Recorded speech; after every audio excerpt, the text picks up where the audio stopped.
Another factor in Ogun State is the fact that the vice president-elect is from Ikenne in Ogun State. So the APC would like to do everything to make a statement that he's not just a political paperweight in trying to mobilize support to ensure that the APC wins that state, because he will need it as a basis for continuing to show relevance at the national level if the vice president-elect cannot deliver his own state to his political party. So that would be an interesting state to also watch. The next one. Also, that would be, let's take a look at Oyo State now, that has recorded over 67% collection rate of the PVCs, 1.639 million, if you have that just to pop up there. Now, what's interesting about Oyo State is the number of governorship candidates for this election that we're witnessing today.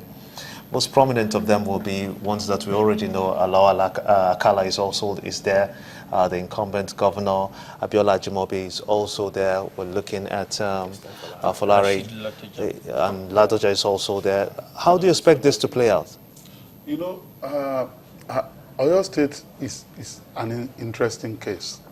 On the one hand, you have an incumbent governor that a lot of people feared might not be able to snatch victory ahead of the presidential election, whose party then turned out to perform very well, very impressively in the presidential election. And if you then use that to then measure what the likely performance of his party is going to be in this election, you may just conclude by that you are going to have a replication of the bandwagon effect, and so on and so forth. Indeed, the result of the presidential election was so shocking to all the other candidates in this election that they were protesting. In fact, they were protesting and they said, oh, we didn't believe that. INEC, indeed, they charged that INEC colluded with the Oyo State government, with the APC, to deliver such results. People who are interested in building political dynasties in Oyo State, like Richard Akinjide and so on and so forth, had that possibility wiped out with the result of that election. Now, we have this gubernatorial election, and you have two ex-governors angling to occupy the seat they had occupied before, and you have the Senate majority, ex-Senate majority. That's another interesting one. All right, we'll continue in just a moment. Don't go away. Welcome back to Nigeria 2015, where we're taking a look at some of the states where governorship elections have held, collation going on, and who knows, it may be midnight before some of those results are called, or beyond, you never know. But one of the states that we'll focus on now is Rivers. Rivers, a lot has been said about this state. Now put a screen there, the biggest screen. So Rivers State, they had huge figures for the presidential elections. Look at that, over 2 million expected number of registered voters with the local governments there.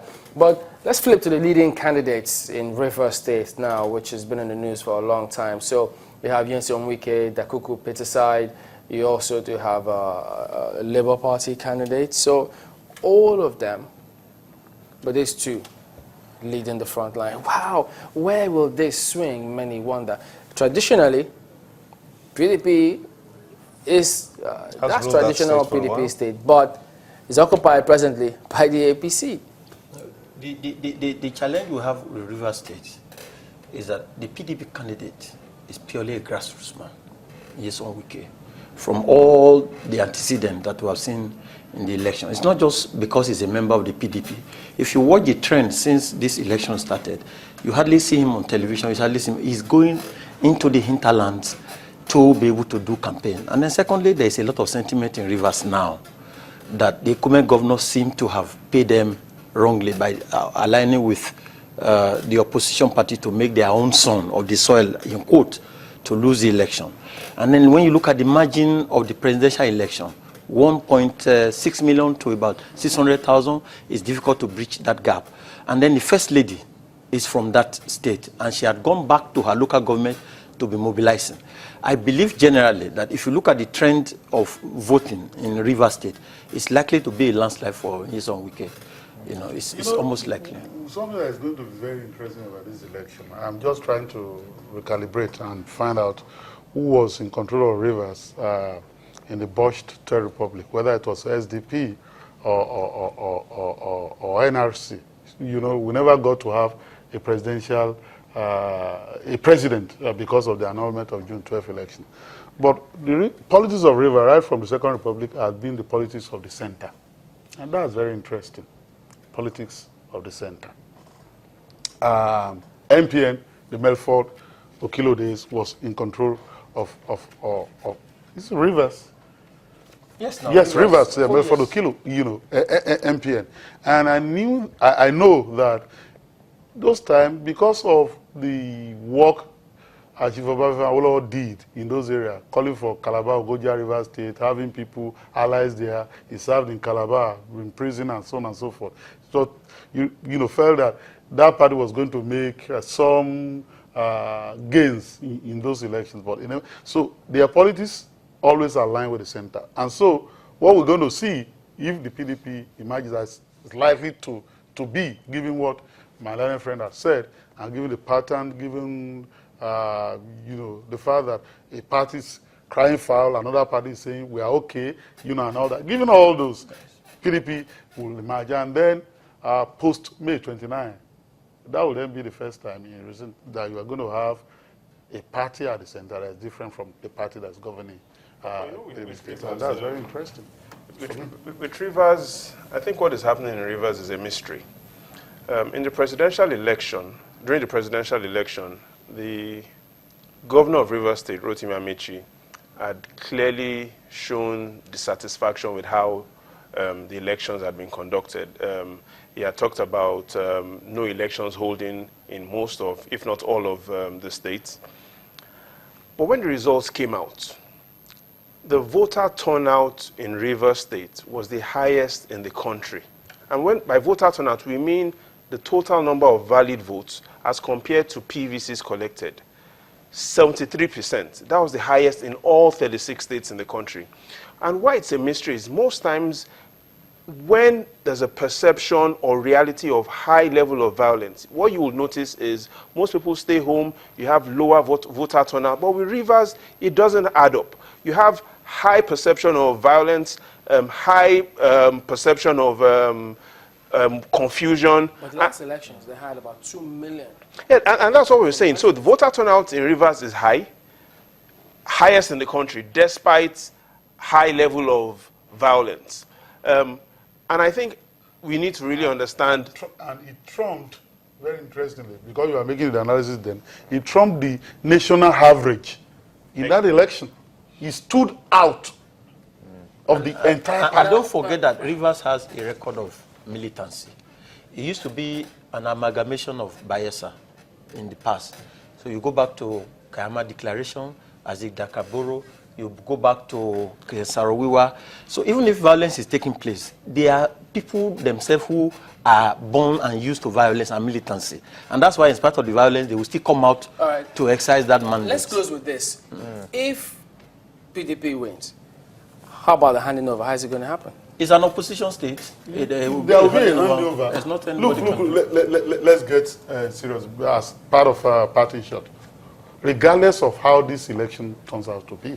Not just in Rivers. Regardless of how bitter the combatants are, how frustrated, how disappointed they may be, Nigeria has a tomorrow. And we don't expect that Rivers should perpetually be a state of rivers of blood. It should be a state of rivers of peace. And so that state has gone through a lot. And one can only advise here that even if the PDP emerges as the winner of the election, the route that is dictated by the law for the candidate who lost the election to seek redress is by filing a petition.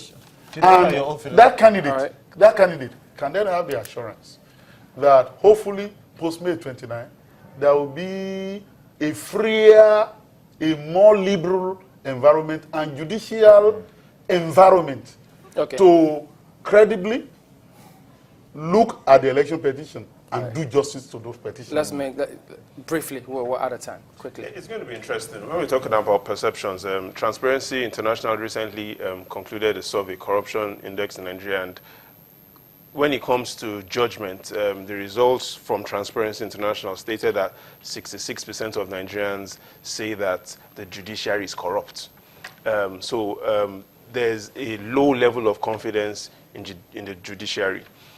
But what we would want INEC to do is to also clearly release the results across all local governments, and as much as possible, give us all the details. Publish to be able to across all the publish states. across all the states, and that will give us more 30 seconds. confidence. The incumbent president has laid the foundation for peace in electoral success or failure. Across the land, across the nation, every candidate should follow that pattern. It doesn't mean you can't challenge the result, but don't incite your members into violence. Nigeria is greater than all of us.